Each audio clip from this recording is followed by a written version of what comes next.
क्षेत्र में अवैध शराब ठेके पर युवक से मारपीट का मामला सामने आया है। पुलिस जांच में जुटी हुई है। गंभीर रूप से घायल युवक को बहरोड के निजी चिकित्सालय में भर्ती करवाया गया है। दरअसल आपको बता दें, कस्बे के समीपवर्ती ग्राम बाटखानी मार्ग पर स्थित अवैध शराब के ठेके पर गुरुवार को दोपहर 3 बजे एक युवक से मारपीट का मामला सामने आया है। वहीं सूचना पर पहुंचे बहरोड थाना प्रभारी विनोद साखला ने मौके पर पहुंचकर एकत्र लोगों से घटना की जानकारी ली। वहीं बहरोड थाना पुलिस ने लहूलुहान एवं गंभीर रूप से घायल अवस्था में पड़े युवक को बहरोड के निजी चिकित्सालय में भर्ती करवाया है। बहरोड थाना प्रभारी विनोद साखला ने इस पर बताया है कि हमें सूचना मिली थी कि बडोद के समीप बाटखानी रोड पर एक युवक के साथ घटना होने की जानकारी मिली।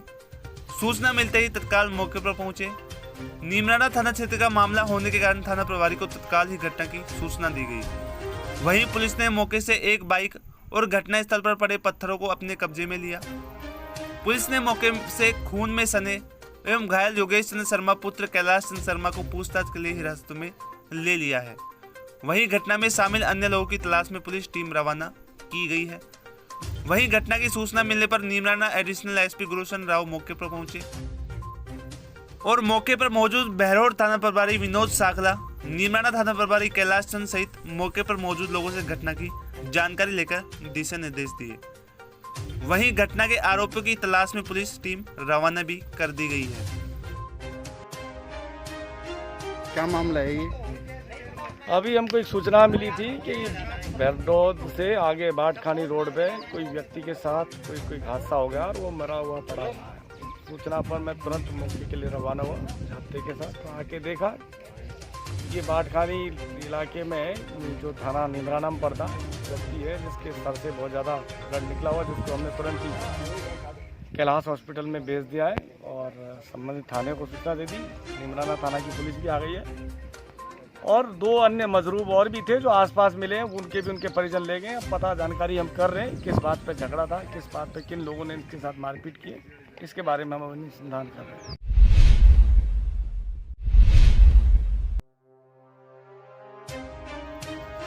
क्षेत्र में आज बहरोड विधायक बलजीत यादव ने गुरुवार को पंचायत समिति सभागार में प्रशासनिक अधिकारियों और मेडिकल अधिकारियों के साथ बैठक कर कोरोना संक्रमण और वैक्सीनेशन को लेकर वार्ता की। वहीं विधायक ने इस पर कहा कि हमें पैसा देने के बावजूद केंद्र सरकार से वैक्सीन बहुत कम मात्रा में मिल रही है। गाँव में जहाँ जनसंख्या 2 या 5 हजार और वैक्सीन 50 या 100 ही मिल रही है, ऐसी स्थिति में मारामारी होना स्वाभाविक है। ऐसे में हमारे पास कोई चारा नहीं है। मैंने और सरकार ने केंद्र सरकार को पत्र लिखकर वैक्सीन पर्याप्त मात्रा में देने की मांग की है। जल्दी ही वैक्सीन मिल जाएगी। साथ ही मेडिकल अधिकारियों से कहा गया कि जिस गांव में वैक्सीन लगानी हो वहां उस गांव के आसपास के लोगों को वैक्सीन लगाई जाए। साथ ही ग्रामीण क्षेत्र में बहुत से लोग ऐसे हैं जिनके पास एंड्रॉयड फ़ोन नहीं है। बहुत से गाँवों में नेटवर्क भी नहीं आता है। मेडिकल विभाग ऐसे लोगों की सहायता करे ताकि उनको वैक्सीन लग सके। साथ ही उन्होंने गुरुवार को अलवर सांसद महंत बालकनाथ के द्वारा बरडोद अस्पताल में दिए गए बेड को कबाड़ बताया। उन्होंने कहा कि ऐसे कबाड़ बेड देने की आवश्यकता नहीं थी। यहाँ की जनता अस्पताल के लायक अच्छे बेड लाने में समर्थ है। वहीं इस दौरान एसडीएम संतोष कुमार मीणा ने भी विधायक को बताया कि बहरोड थानाधिकारी मेरा फ़ोन नहीं उठाते हैं, जिस पर विधायक ने कहा कि ऐसे समय में किसी भी अधिकारी को कोताही नहीं बरती जाएगी। अगर कोई ऐसा करता है तो उसकी लिखित शिकायत मुझे दो। यह बात उच्च अधिकारी को भी पहुंचाई जाएगी। देखिए, हमने एक प्रयोग किया था कि जो सेशन गांव में हो रहे हैं तो वैक्सीनेशन जो पहले हो रहा था तो गांव के लोगों को तो वैक्सीन लग नहीं पा रही थी और बाहर से आकर के शहर से लोग जो रजिस्ट्रेशन करा लेते थे ऑनलाइन उनके लग जाती थी। 100 वैक्सीन किसी गांव में गई तो 98 लोग बाहर के आके उनके वैक्सीन लग जाती थी, गांव के 1-2 लोगों के लग पाती थी। मैंने यही कहा हमारे चिकित्सा विभाग के सभी मेडिकल ऑफिसर से कि आप ये सुनिश्चित करो कि जहाँ सेशन हो उस गांव के आसपास के लोकल गांव के लोगों के वैक्सीनेशन किया जाए, उनको वैक्सीन लगे। इसके साथ ही हमने ये भी कहा है इनको कि गांव में नेटवर्क, जैसे नेट कमज़ोर आता है, रजिस्ट्रेशन हो नहीं पाता है।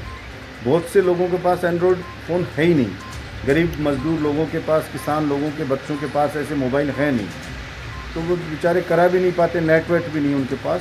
तो आप ऐसे लोगों की मदद करें, चाहे उनका रजिस्ट्रेशन करने में और उनके वैक्सीन लगे, इसमें आप बिल्कुल पॉजिटिव रहें कि हमें इनको वैक्सीन लगानी है। जो भी कोई छोटी मोटी उनको दिक्कत आ रही है, उस दिक्कत को आप दूर करें। इनके इशू थे सिक्योरिटी से रिलेटेड, तो वो हमने किया है कि जो भी वैक्सीन लगाने जहाँ जाएंगे उनके साथ पुलिस के लोग भी जाएंगे, क्योंकि वैक्सीन केंद्र सरकार से पूरी मिल नहीं रही है। पैसा दे चुके हैं, हमारे भी 3-3 करोड़ रुपए विधायक से भी लिए गए हैं, लेकिन इसके बावजूद, पैसा जमा होने के बावजूद वैक्सीन पूरी मिल नहीं रही है। वैक्सीन ऐसे ही मिल रही है जैसे ऊँट के मुँह में जीरा। सर, बलडोत के अंदर सांसद महोदय के द्वारा चारपाई पहुंचाई गई है, बेड के लिए बोला गया था, उसके बारे में क्या कहना चाहेंगे? देखिए, बहुत ही अफसोस की बात है कि एक तरफ तो सरकार, जनता, सभी लोग की मांग है और समय की मांग है कि सभी जो सीएचसी हैं उनको अत्याधुनिक बनाया जाए। यहाँ पे आईसीयू बनाए जा रहे हैं, वेंटिलेटर, बाईपैप, दूसरी सारी चीज़ें जो एसएमएस में होती हैं वो यहाँ पे बनाई जा रही हैं हॉस्पिटल में। और उस जगह पे सांसद महोदय ये कहें कि मैं बेड दे दूंगा, बेड, कबाड़ के बेड, जो हॉस्पिटल के बेड ही नहीं है, जो बिल्कुल जंग खाए हुए पुराने कहीं के उठा करके वो भेज देना, वो मैं समझता हूँ भैरोड की जनता का अपमान है। अगर उनको देना है जो भी, तो चाहे एक बेड ही दें वो, लेकिन वो हॉस्पिटल का बेड दें। और हमने जो हमारे एसडीएम साहब हैं, इनको भी मैंने कहा है कि अगर कोई इस तरह की कोताही कोई ऑफिसर बरत रहा है तो आप रिटर्न में उसके खिलाफ दीजिए, है ना, उसको भी दीजिए नोटिस, ऊपर भी भेजिए, मेरे को भी चाहिए दीजिए। तो निश्चित रूप से आगे से कोई लापरवाही कोई भी करेगा अधिकारी, उसको बख्शा नहीं जाएगा।